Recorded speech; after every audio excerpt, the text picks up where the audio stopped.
हाँ भाई, सभी ध्यान देंगे। हम वेक्टर कैलकुलस स्टार्ट कर रहे हैं। वेक्टर कैलकुलस पढ़ने से पहले हम कुछ इसका बेसिक पढ़ेंगे जिससे आप लोगों को दिक्कत नहीं हो। वेक्टर कैलकुलस वाला जो पार्ट है वो बीएससी पार्ट है सेकंड, बीएससी बीएड हो चाहे बीएससी हो उसके अंदर है आपके, और यूनिट नंबर 5, और साथ में कौन से पेपर के अंदर है, पेपर नंबर 3 है आपका न्यूमेरिकल एनालिसिस के साथ। जो 5वीं यूनिट है वो कौन सी है, वेक्टर कैलकुलस की है। ठीक है, आप यहां पर ध्यान देंगे, सभी बच्चे ध्यान दीजिए। सबसे पहले देखिए, आप लोग 12th क्लास में पढ़ के आते हो सदिश। सिंपल सी बात करें यहां पर कि किसी भी बिंदु की जो स्थिति सदिश होता है, पोजीशन जो वेक्टर होता है वो आर वेक्टर से शो होता है, और आर वेक्टर होता है एक्स आई कैप प्लस वाई जे कैप जेड के कैप। ये दिमाग में बिल्कुल क्लियर होना चाहिए कि आर वेक्टर होता क्या है, जिसे हम स्थिति सदिश बोलते हैं, पोजीशन वेक्टर बोलते हैं। तो वो क्या होता है, एक्स आई कैप प्लस वाई जे कैप प्लस जेड के कैप। क्लियर है बिल्कुल। अब यहां पर आप ध्यान देंगे और समझेंगे। सबसे पहले आप यहां पर ये ध्यान दीजिए कि जैसे आपने देखा होगा, एक क्या होता है आपका एक्स एक्स होता है, वाई एक्स होता है और जेड एक्स होता है। जैसे मैंने यहां पर बात की, ये एक्स हो गया, ये वाई हो गया और ये जेड हो गया। जनरली मैं बात करूं, यहां पर क्या होता है आई कैप, इस पर क्या होगा जे कैप, इस पर क्या होगा के कैप। क्लियर है बिल्कुल, समझ में आ रहा है मैंने क्या बोला। एक्स एक्स पर क्या है आई कैप, वाई पर क्या है जे कैप और जेड पर क्या है के कैप, जो पोजीशन वेक्टर के अंदर मैंने आपको शो किया। यहां पर एक बात और समझिए, बोर्ड पर ध्यान देंगे कि सिंपल सी बात है, यदि किसी सदिश का परिमाण निकाला जाता है तो क्या लिखा जाता है, रूट में x square plus y square plus z square. Clear है बिल्कुल। किसी भी सदिश का जो परिमाण निकालते हैं तो वो उसके लिए क्या लिखते हैं अपन, x square plus y square plus z square. देखो काफी कुछ चीजें आप 12th में पढ़ के आए हो, हम थोड़ा सा उस चीज को एक सरफेस से लेकर के चल रहे हैं जिससे आपको वापस रिन्यू हो जाए वो बातें। देखिए यहां पर हम बात करें, जैसे कोई आर वेक्टर, तो इसको परिमाण को आर वेक्टर जो है ना, इसको शो कैसे करेंगे, यहां पर इस स्मॉल आर से शो कर दिया हमने। ये भी स्मॉल आर ही है होने को तो, लेकिन इसको इससे शो कर दिया परिमाण को, जिससे आपको थोड़ा फर्क पता रहे। तो क्या हो गया, रूट में x square plus y square plus z square. Clear है। अब एक बात बताइए, आप लोगों ने दो चीज पढ़ी होगी, एक तो पढ़ी होगी आपको दो सदिशों का सदिश गुणनफल, एक पढ़ा होगा आपने दो सदिशों का अदिश गुणनफल। क्लियर सी बात है। एक तो होगा आपका क्या, वेक्टर प्रोडक्ट है ना। तो देखिए आप लोग यहां पर ए वेक्टर तथा बी वेक्टर का अदिश गुणन। देखिए भाई, आप लोगों ने देखा होगा a vector dot b vector equal to, आपको पता होता ए वेक्टर का मोड, बी वेक्टर का मोड और क्या, कॉस थीटा। लिखते हो नहीं लिखते हो? अरे ए डॉट बी जो खुलेगा वो कैसे खुलेगा, a b cos theta. Clear सी बात है। अब इसको चेक करते हैं अपन। देखिए यहां पर हमने दो सदिश ले लिए, जैसे हमने ले लिया i cap dot i cap equal to, एक बात बताइए बोर्ड पर ध्यान देंगे, आई कैप का मोड फिर जे कैप का mode cos I dot I. एक बात बताओ, खुद के साथ एंगल कितना है, 0 डिग्री। तो क्या हो गया, कॉस 0 डिग्री। आपको पता होगा कॉस 0 डिग्री की वैल्यू कितनी हो गई, 1। किसी भी एकांक सदिश का जो मोड होता है, मतलब परिमाण जो होता है वो क्या होता है, 1 होता है। यदि आई कैप का यदि परिमाण निकालोगे तो क्या आएगा, 1 आएगा। कैसे आएगा, इसी फॉर्मूले से आएगा। क्लियर सी बात है।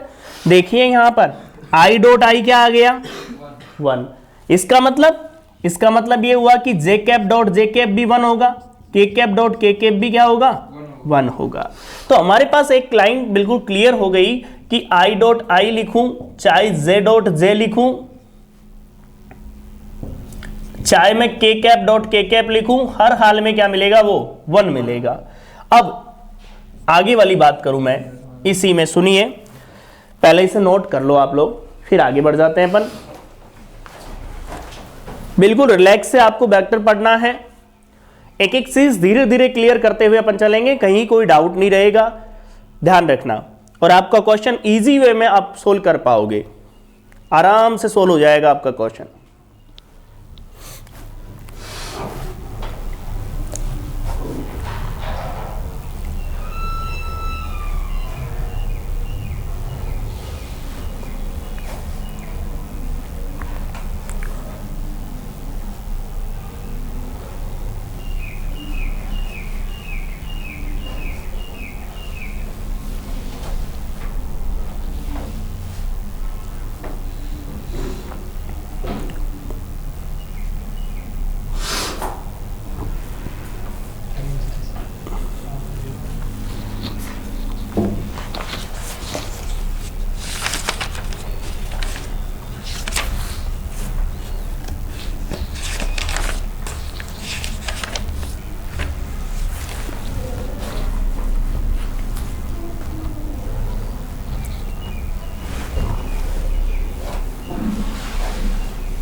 क्लियर है? देखिए थोड़ा आगे बढ़ते हैं अपन और समझते हैं।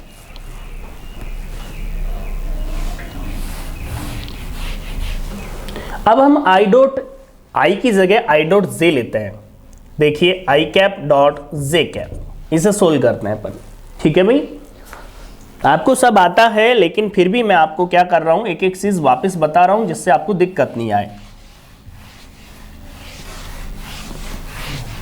देखिए यहां पर ध्यान देंगे, आई कैप का परिमाण, जे कैप का परिमाण क्या लिखूंगा मैं, कॉस। अब एक बात बताइए, आई और जे के बीच में एंगल कितना है, 90 का, तो क्या हो गया, कोस 90 डिग्री। आपने देखा होगा कोस 90 डिग्री की वैल्यू कितनी होती है, 0। तो इसका मतलब क्या हो गया, आई कैप डॉट जे कैप बराबर क्या मिल गया आपको, 0 मिल गया। क्लियर सी बात है? क्या बोला मैंने, आई कैप और जे कैप का यदि डॉट की बात करूं तो वो क्या मिलता है अपन को, 0। ऐसे ही जब मैं बात करूं किसके लिए, आई कैप डॉट के कैप बोल दूं या जे कैप डॉट के कैप बोल दूं, ये सब क्या मिलेंगे आपको, 0 मिलेंगे। I dot J, J dot के डॉट आई बी, ये तो उल्टा ही हो गया ना, के कैप डॉट आई कैप, ये सब क्या है आपके, 0 प्राप्त होंगे आपको। ठीक है ना? तो यदि देखा जाए तो क्या है, समान समान के साथ डॉट प्रोडक्ट तो 1 मिल रहा है, लेकिन उसके अलावा जो दूसरा है उसके परपेंडिकुलर आई कैप डॉट आई जे कैप था, वो क्या मिल रहा है, 0 मिल रहा है। तो दूसरा रिजल्ट क्या मिल गया अपन को। याद रखने वाली बातें होती है ये छोटी छोटी, जो 12th में काफी पढ़ी है आपने। आई कैप डॉट जे कैप करूं, चाहे जे कैप डॉट के कैप करूं, या फिर आई कैप डॉट के कैप करूं, ये हर हाल में क्या मिलेगा, 0 मिलेगा। ये दिमाग में बिल्कुल क्लियर हो जाना चाहिए कि इसकी वैल्यू हमारे पास क्या मिलेगी, 0 मिलेगी। ठीक है भाई, कोई डाउट नहीं होना चाहिए आप लोगों को। अब ये आप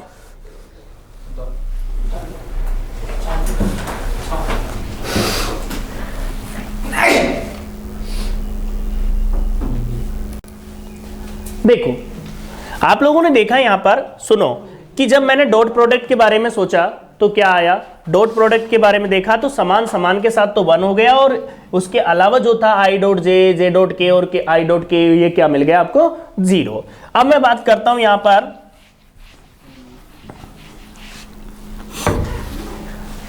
सदिश गुणनफल। किसकी बात करते हैं अपन, सदिश की।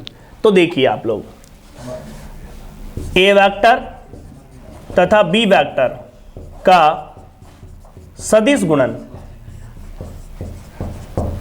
ध्यान देंगे आप लोग यहां पर क्या होता है, a vector cross B vector. सदिश गुणनफल को किससे दिखाते हैं अपन, क्रॉस प्रोडक्ट से दिखाते हैं। आप देखिए, a vector cross B vector, ये खुलता कैसे है, ए वेक्टर का परिमाण, बी वेक्टर का परिमाण, sine theta n cap. N cap क्या होती है, ए वेक्टर तथा बी वेक्टर की परपेंडिकुलर जो डायरेक्शन होती है वो एन कैप होता है। देखिए आप लोग यहां पर बोर्ड पर ध्यान देंगे सब बच्चे, जैसे मैंने आई कैप क्रॉस जे कैप लिया, इधर ध्यान दीजिए, आई कैप का परिमाण, जे कैप का परिमाण और साइन, बताओ आई और जे के बीच में कितने का एंगल है, 90 का, तो कितना आ गया, 90 डिग्री। और इन दोनों के परपेंडिकुलर कौन सा है, के कैप, तो यहां क्या आएगा, के कैप। समझ में आ रही बात, मैंने क्या बोला आपको। बताइए cos sin 90 कितना होता है, sin 91, तो ये क्या आ गया, के कैप आ गया। बताइए, क्लियर है। जब मैं बात करूं यहां पर आई क्रॉस जे के आ गया, तो मैं आगे लेता हूं जे कैप क्रॉस के कैप, इसे खोलता हूं मैं, देखें क्या आता है। सब बच्चे ध्यान देंगे बोर्ड पर, जे कैप का परिमाण, के कैप का परिमाण, साइन 90 डिग्री, एंड देखो जे और के, जे क्रॉस के, इसके परपेंडिकुलर कौन है, आई कैप, तो क्या लिखा जाएगा, जे कैप क्रॉस के कैप बराबर आई कैप। एक टर्म और बच गई आपके सामने, वो कौन सी, के कैप क्रॉस आई कैप, के कैप क्रॉस आई कैप। देखिए ये कैसे खुलेगा, सब बच्चे देखिए, के कैप क्रॉस आई कैप, के कैप का परिमाण, आई कैप का परिमाण, साइन 90 डिग्री, के क्रॉस आई क्या मिलेगा, जे कैप। आप बताइए इसमें क्या हो गया, के कैप क्रॉस आई कैप बराबर जे कैप। बोलो भाई, क्लियर है बिल्कुल। मैं यहां नोट कर देता हूं इसको, आई कैप, इसको थोड़ा बड़ा कर लेते हैं बॉक्स को, आई क्रॉस जे बराबर के कैप, जे कैप क्रॉस के कैप, जे कैप क्रॉस के कैप बराबर आई कैप, और के कैप क्रॉस आई कैप बराबर जे कैप। अब सुनो ध्यान से, ये तो ये हो गया, क्लियर है। अब मैं इसमें बात करता हूं, यहां पर देख लीजिए आप लोग, एक बार तसल्ली से देख लीजिए इसको किस तरह से अपन ने सोल्व किया, ठीक है। मैन है आपको ये देखना कि सदिश गुणनफल हो रहा है या अदिश गुणनफल हो रहा है, ये भी देखना है कि कितने का एंगल बन रहा है, उसके हिसाब से आता है। ये तो जनरली आपने 12th में काफी कुछ सोल्व किया है, ये तो केवल एक बताया जा रहा है कि हम जब रिजल्ट यूज करेंगे आई क्रॉस जे के मानेंगे, ठीक है, तो आपको कंफ्यूजन ना रहे। देखिए भाई आगे बढ़ते हैं। जो बच्चा नहीं लिख पाता है वो बाद में आप लिख सकते हो आराम से थोड़ा सा। देखिए भाई बोर्ड पर ध्यान देंगे। अब मैं लेता हूं रिवर्स, जे कैप क्रॉस आई कैप, इसे सोल्व करता हूं। जब जे कैप क्रॉस आई कैप को सोल्व करता हूं तो देखिए क्या लिखूंगा, जे कैप का परिमाण आई कैप का परिमाण, क्या लिखूंगा, साइन है। अब बात यहां पर आती है, अब आप बताइए इसमें क्या लिखा जाएगा। देखा जाए तो इसमें जो लिखा जाएगा वो -1 होगा। अब -1 किसका मान होता है साइन में, कुछ तो याद करो, याद होगा आपको। एक तो π/2 का होता है, और एक ये वाले एक्सेस आप याद रखो, केवल लाइन एक्सेस याद रखो आप। यहां पर देखो कोस होता है, यहां पर होता है आपका साइन, ये होता है आपका कोस, ये होता है साइन। ये थीटा बराबर क्या, 0, ये थीटा बराबर π/2, और ये थीटा बराबर इधर पाई, तो ये कितना होता है, थीटा बराबर 3π/, बोलिए। अरे ये कितने का एंगल होता है, हाँ उसको क्या बोलोगे, 3π/2, यही होगा ना। अरे हो गया कि नहीं होगा, होगा सर। एक बात बताइए, ध्यान देंगे यहां पर। अब जब आप ले क्या रहे हो, जे क्रॉस आई, ठीक है ना, तो इसको मैंने यहां पर इस एंगल के हिसाब से क्या ले लिया, जे कैप क्रॉस आई कैप, क्या मिलेगा आपको, माइनस का के कैप, नेगेटिव का फर्क आ जाता है। एंगल क्या हो जाता है, जिसके कारण क्या हो जाता है, नेगेटिव, ठीक है। जब मैं इसी की बात करूं, रिवर्स चलता हूं, तो देखिए के कैप क्रॉस क्या लिखूंगा, के कैप क्रॉस जे कैप, वो क्या मिलेगा, माइनस आई कैप। और यदि मैं बात करूं आई कैप क्रॉस क्या, के कैप, तो वो भी क्या मिलेगा, माइनस का जे कैप। तो ये भी आपको पता होना चाहिए कि यदि आप चलोगे तो होगा पॉजिटिव, और आप इधर चलोगे तो क्या होगा, नेगेटिव। एक बात बताओ, आपने वर्ड पढ़ा होगा क्लॉकवाइज एंड एंटी क्लॉकवाइज, ठीक है। तो बताइए घड़ी कैसे चलती है, ऐसे या ऐसे, ऐसे। तो क्लॉकवाइज में तो पॉजिटिव, या इधर चलती है घड़ी, इधर चलती है। तो क्लॉकवाइज में तो क्या चल रहा है आपका, नेगेटिव आ रहा है, और एंटी क्लॉकवाइज जो होगा वो पॉजिटिव आ रहा है, ठीक है भाई। क्लियर है, यहां तक क्लियर है, कोई दिक्कत थोड़ी है। अब आप इसको देख सकते हो, और इस बॉक्स को बना लीजिए, इस बॉक्स को बना लें सभी।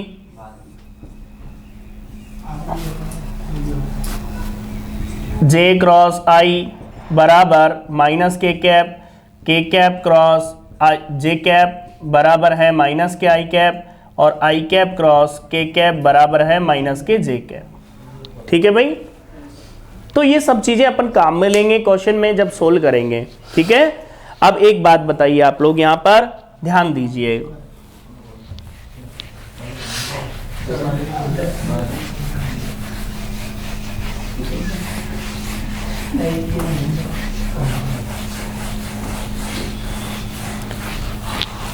सब बच्चे ध्यान दीजिए बोर्ड पर। जैसे कोई भी सदिश दे दिया आपको और आपसे कह दिया गया कि उसका क्रॉस प्रोडक्ट निकालिए या डॉट प्रोडक्ट निकालिए, तो उसके बारे में अपन बात करेंगे। जैसे मैंने कोई एग्जांपल ले लिया आपके सामने, सिंपल सा कोई एग्जांपल लिया जिसे आप समझते हैं किस तरह से हम सोल्व करेंगे उसको। देखिए सब बच्चे ध्यान देंगे, आपसे कह दिया जैसे एग्जांपल है और आपसे आर वेक्टर दे दिया, ए पे बातें नहीं भाई, a cos t i cap, फिर a sine t j cap and plus k t k cap, और आपको क्या ज्ञात करना है, आपको ज्ञात करना है D r by d T, ठीक है ना, D r by d T ज्ञात कीजिए। देखिए क्या आता है, सब बच्चे देखो सिंपल सा प्रोसेस है। बच गए। देखिए हम क्या करेंगे, इसको सोल्व करेंगे तब डिफरेंशियल, ठीक है ना, differentiate with respect to t and we get. देखो डी आर बाई क्या लिखूंगा, डी टी, किसके रेस्पेक्ट में कर रहा हूं मैं, टी के रेस्पेक्ट में। तो बताइए d by d t, r की वैल्यू कितनी है, a cos t i cap, a sine t j cap and t k cap. Clear है बिल्कुल। आप खुद देखिए d r by d t equal to, इसे क्या लिखा जाएगा, देखो ए बाहर, d by d t cos t, clear है बिल्कुल, आई कैप, फिर ए बाहर d by d t sine t j cap, फिर plus D by d T T का और के कैप। आप जानते हो अवकलन जो डिफरेंशियल होता है वो अलग अलग हो जाता है। अब सिंपल सी बात करूं मैं तो d r by d T क्या होगा, ये होगा माइनस का ए साइन टी आई कैप होगा, फिर आगे सुनो प्लस का ए, ये क्या हो गया कॉस टी जे कैप, और ये टी का 1 हो गया तो क्या हो गया के कैप। तो तैयार हो गया हमारे पास d r by d t. तो सिंपल सा प्रोसेस है कि उन्होंने क्या पूछ लिया, जो आर वेक्टर आपको दिया हुआ है और आपसे पूछ लिया कि D r by d T ज्ञात करो। आपसे D r by d T का परिमाण भी पूछ सकता है, जैसे सेकंड में इसका परिमाण भी पूछ सकता है। तो देखिए d r by d T का यदि हम मान निकालते हैं तो क्या निकलेगा, आप जानते हो इस चीज को, आई कैप के गुणांक का स्क्वायर, क्योंकि अभी अभी मैंने आपको बताया फॉर्मूला याद रखो, एक्स आई कैप प्लस वाई जे कैप प्लस के जेड के कैप। यदि मैं इसका क्या निकालता हूं परिमाण, तो क्या लिखूंगा, x square plus y square plus z square लिखूंगा ना। बताओ भाई, इसके अंदर ध्यान दो, इसे क्या लिखा जाएगा, minus k a sine t का whole square, a cos t का होल स्क्वायर एंड प्लस 1। दिख रहा होगा आपको। देखिए d r by d t आपके पास मिला, d r by d t equal to root में a square sine square t plus k a square cos square t and plus 1। दिख रहा होगा आपको। ए स्क्वायर कॉमन आ गया देखो इसके अंदर, तो d r by d t equal to root में a square sine square t plus k cos square t and plus 1। समझ गए होंगे, इसका मान 1 हो गया। तो d r by d T का जो परिमाण आपने ज्ञात किया वो क्या हो गया, रूट ए स्क्वायर प्लस 1। बोलिए। तो यदि आप तरीके से ध्यान दो तो आपको चीजें बिल्कुल क्लियर होती है। बस केवल आपको फॉर्मूले भी ध्यान रखना है और थोड़ा सा बेसिक भी आपको पता होना चाहिए, ठीक है भाई। तो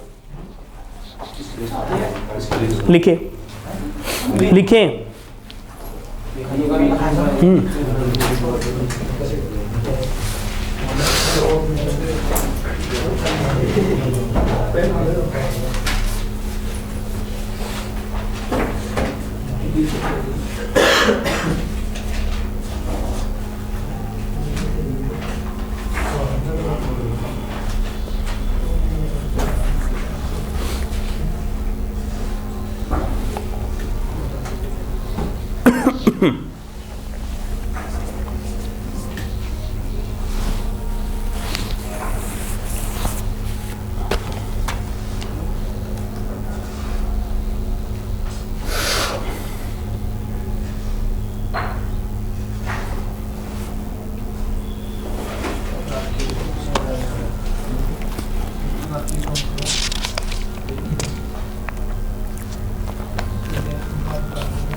इसके बाद देखो आप एक और क्वेश्चन अपन देखते हैं और समझते हैं।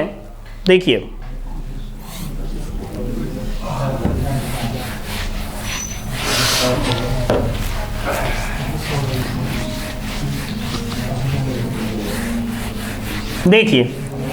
अगला क्वेश्चन आप देखिए सभी बच्चे, सब बच्चे ध्यान देंगे अगले क्वेश्चन पर।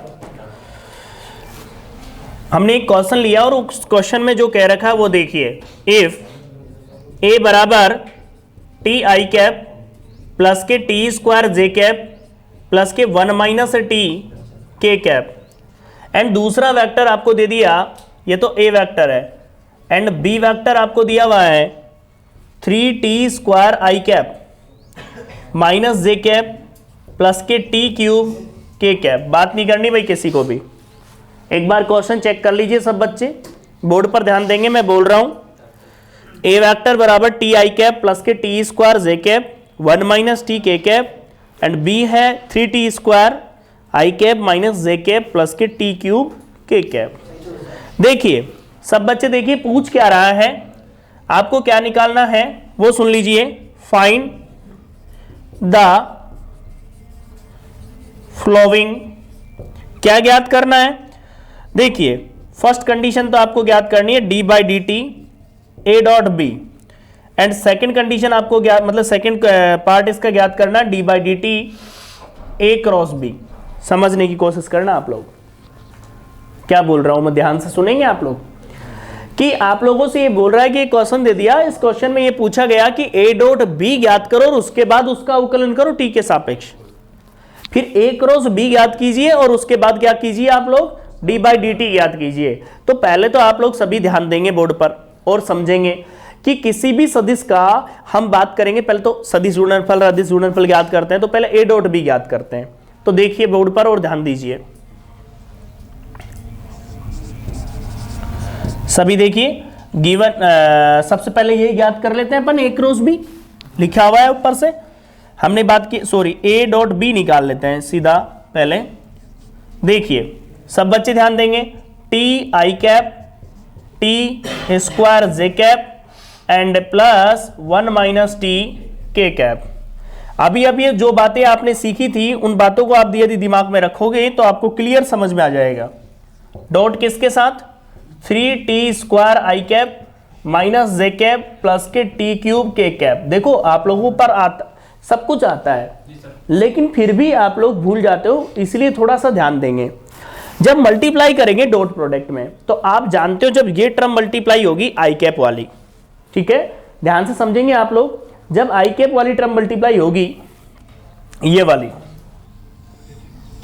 वाली टर्म जब मल्टीप्लाई होगी आपके सामने, तो ध्यान दीजिए जब ये इससे गुणा होगा तो आई डॉट आई तो 1 होगा, लेकिन I dot J, I dot के, ये सभी क्या हो जाएंगे, 0 हो जाएंगे। क्लियर है बिल्कुल। तो इसका मतलब जो मल्टीप्लाई होकर के जो टर्म आएगी वो क्या आएगी, वो सुनिए ध्यान से, a vector dot b vector equal to इसका गुणा इसके साथ किया तो देखिए 3t क्यूब, क्योंकि स्क्वायर है आई डॉट आई, अब बाकी नहीं आएगा क्योंकि बाकी तो I dot J, I dot के, ये सभी क्या होंगे, 0।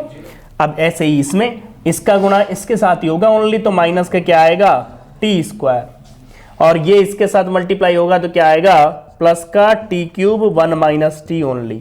देख सकते हो आप लोग, देख लीजिए, इसको मल्टीप्लाई कर दिया, a vector dot b vector equal to 3t cube minus t square plus k t cube minus k t4। देख सकते हो आप लोग।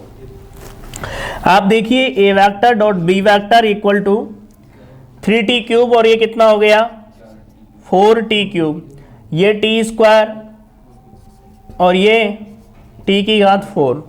अब क्या चाहिए आपको, d बाई डी टी, इसी का, तो मैंने क्या कर दिया, differentiate with respect to t and we get, देख सकते हो आप लोग इसमें क्या आता है आपके पास,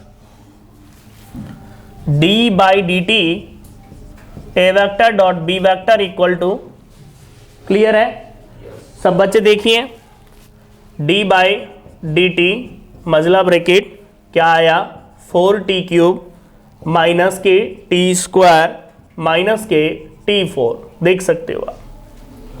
देखिए d/dt a vector dot b vector equal to, जब t के रेस्पेक्ट में करेंगे तो कितना आएगा 12t²। मिलेगा कि नहीं मिलेगा बताओ। ये कितना होगा माइनस के 2t और ये कितना होगा माइनस के 4t³। बस यही अपना तैयार हो गया पहला आंसर। देख सकते हो आप लोग। ठीक है, तो इसे साथ के साथ नोट कर लें।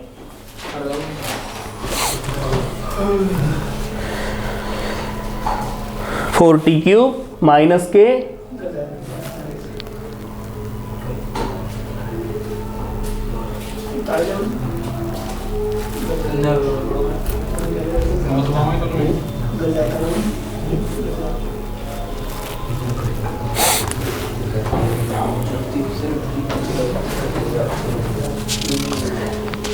एक यूनिट पूरी कवर करता है ये आपका, और जितना पढ़ाया जाएगा उसके अंदर से 100% आपकी यूनिट कवर हो जाएगी, ये ध्यान रखना।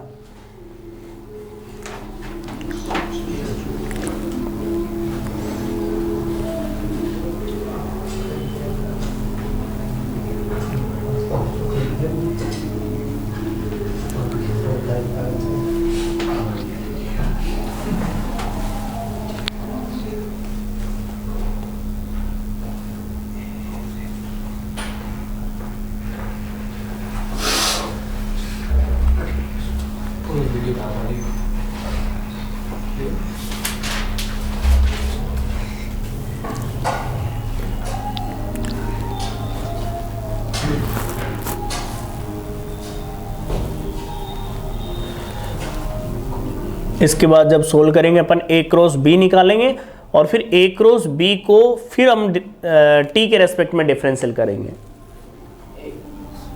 ये बेसिक चीजें हैं जो आपको वापस टॉपिक की तरफ ले जाती है जो आप पहले पढ़ चुके हो। पहले काफ़ी टाइम पहले जैसे आपने फर्स्ट ईयर में पढ़ा है तो आपको समझ में आई होगी बातें।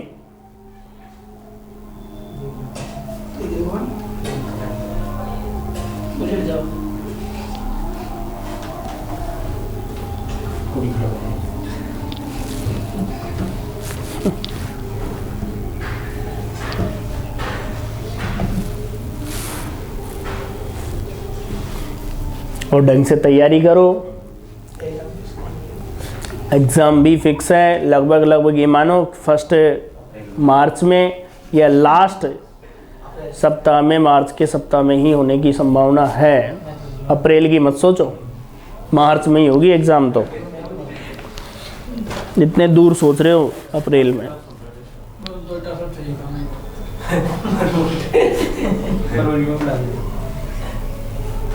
बस इतना ही बोलो ना, रहने दो ना। तुम लोग सीधे ही बहुत बड़ी बातें करते हो। हाँ, इस पे सेकंड पर चलते हैं अपन।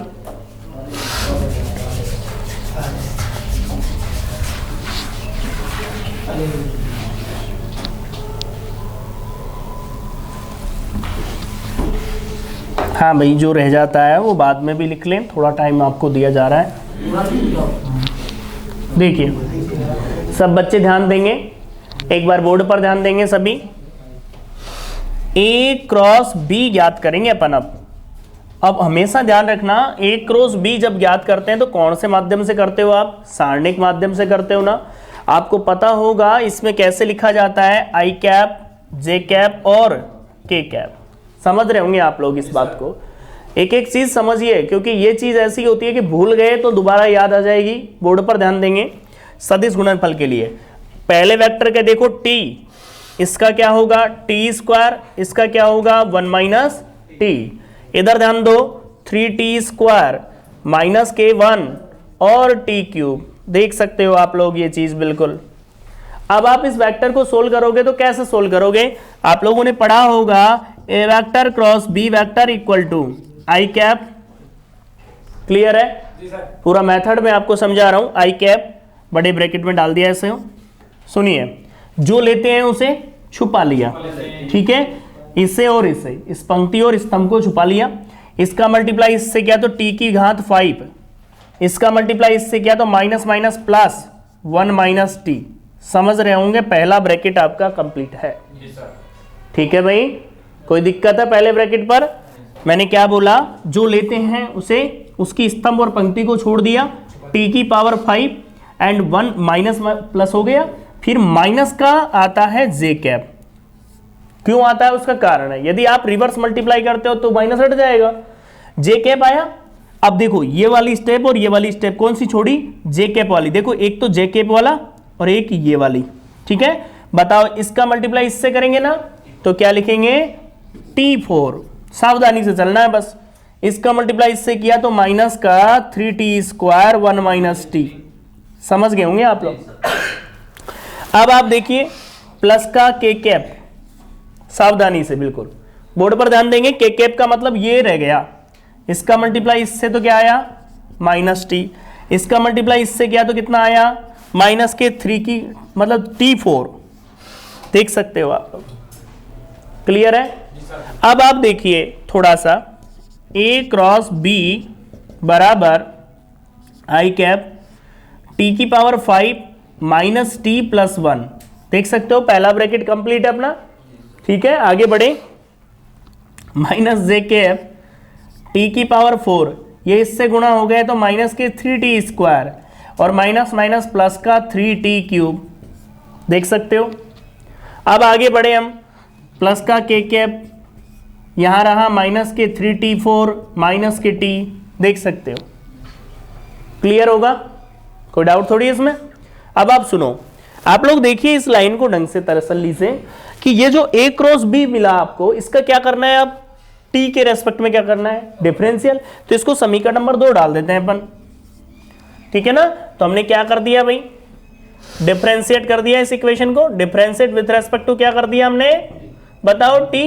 वी गेट, देखिए d by d t a vector cross b vector equal to a और b सदिश का क्या कर दिया, क्रॉस प्रोडक्ट जो अपन को मिला था उसका t के रेस्पेक्ट में क्या कर दिया हमने, डिफरेंशियल कर दिया।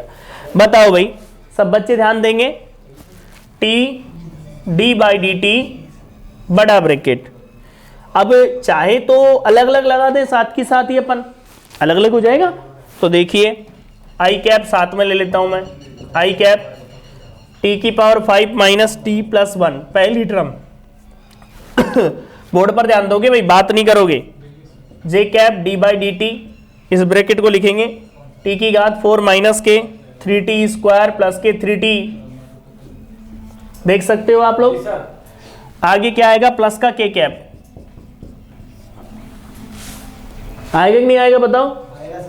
अब आप देखो के कैप ये d बाय डी टी, इसे क्या लिखोगे, माइनस 3t4 माइनस के t। देख सकते हो, क्लियर। अब अपन डिफरेंशियल कर देते हैं इसका, सभी देखें बोर्ड पर। d by d t a vector cross b vector equal to, देखो आई कैप, ये कितना आ गया 5t4 माइनस 1 और ये तो 0 गया, माइनस जे कैप ये 4t³ माइनस के 6t और प्लस के 9t² अपॉन, मतलब सॉरी प्लस का के कैप ये कितना आ गया, माइनस के 12t³ माइनस के 1। ये तैयार हो गया अपना। कुल मिला के करना क्या था आपको, सदिश गुणनफल और अदिश गुणनफल के बारे में आपको मैंने बताया। दो ही चीज आज बताई मैंने आपको आज की क्लास के अंदर कि सदिश गुणनफल तो किस तरह से किया गया, अदिश गुणनफल किस तरह से किया गया, क्वेश्चन पर किस तरह से एप्लीकेशन किया अपन ने उस चीज का। तो हमेशा याद रखें, अदिश गुणनफल तो डायरेक्ट आपने कर ही लिया, लेकिन सदिश गुणनफल के लिए आपने क्या यूज की, सारणी यूज की है। ठीक है, तो यहां तक क्लियर हो गया होगा ये बात आपको। ठीक है, तो अब हम अगली क्लास में जो बात करेंगे वो क्या करेंगे, सुन लो ध्यान से। इन्हीं पर आगे की क्लास जो लेके आएंगे वो चलेगी कौन सी, जैसे वेक्टर प्रोडक्ट के अंदर ही अपन बात करेंगे 3 सदिश होंगे, या फिर इससे ज़्यादा जैसे कोई अलग प्रॉपर्टी है, गुणधर्म है, क्वेश्चंस हैं, वो सोल्व करेंगे। ठीक है, कंप्लीट आपको यूनिट मिलेगी, कंप्लीट बिल्कुल। और ये यूनिट इसके लिए भी इंपॉर्टेंट है सेकंड ग्रेड वाले बच्चे हैं उनके लिए भी इंपॉर्टेंट रहेगी। जो भी आप हायर मैथमेटिक्स में जो भी बच्चा पढ़ रहा होगा उसके लिए वेक्टर कैलकुलस वाला जो पार्ट है उसके लिए बेसिक तौर पर यूज जरूर आएगी। चाहे कितना ही आप क्रिटिकल क्वेश्चन कर रहे हो, लेकिन सरल जब तक आपको बेस क्लियर नहीं है तब तक काफी डाउट रहता है, ध्यान रखना इस बात को। तो बिल्कुल जीरो से और तरीके से आपको क्लास रहेगी, आप लोग इसे लें और समझें, अपने डाउट क्लियर करें, और आपको अच्छा लगे तो शेयर करें, लाइक करें। Thank you.